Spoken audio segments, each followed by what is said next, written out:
Hi, my name is Mr. Campbell. Welcome back. Today we're going to talk about how to edit text on your Google site. This is a part of a long series on how to build a Google site using the Google Training Learning Center framework.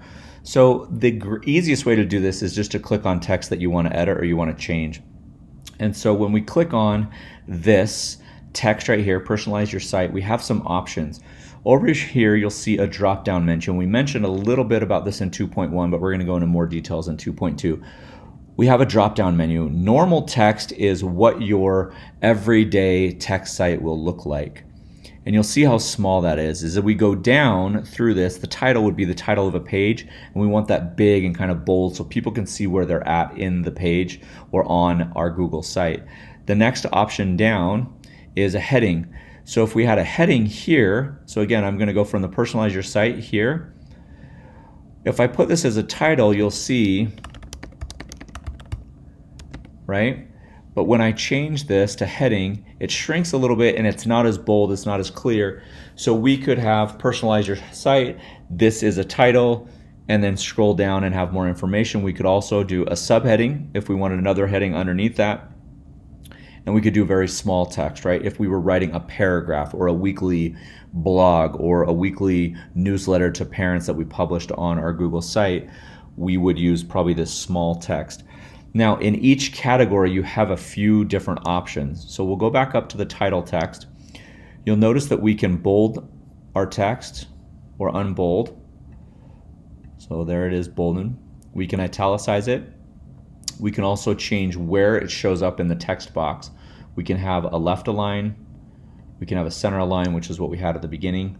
We can have a right align, or we can have the magazine font. So if I were to keep typing, the margins would be even on both sides. So we're going to keep it back to center.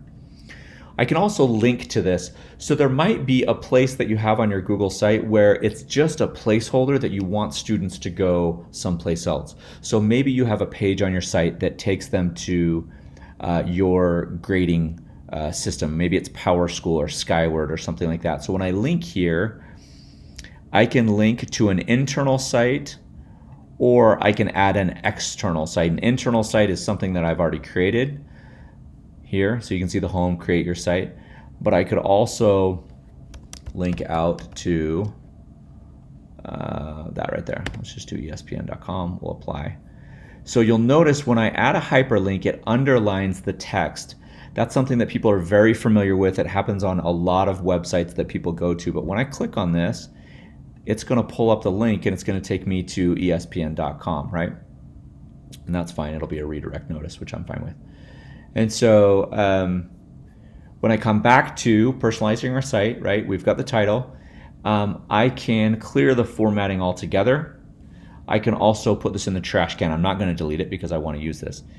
You'll have other options when you go to normal text. So if I come back here and we go from small to normal text, you'll see that I have a few more options here that I didn't have in the title text. So we still have a bold, we still have italic, we still have left, right, center, magazine aligned, or double margin. We can now add a numbered list that automatically numbers for us. At least it did till I cleared the formatting. We could add bulleted lists. Again, we can link, we can take out the formatting altogether. These WYSIWYGs, or what you see is what you get options, are across the board the same across the website, no matter your font size, your font color, what the text size is, or where it's at on a box. You'll have those options as far as bold, italicized, and all the options that we just went through.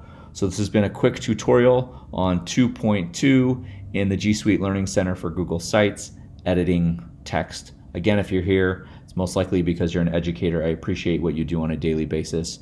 I love you, I appreciate you, and I'm glad that you're here.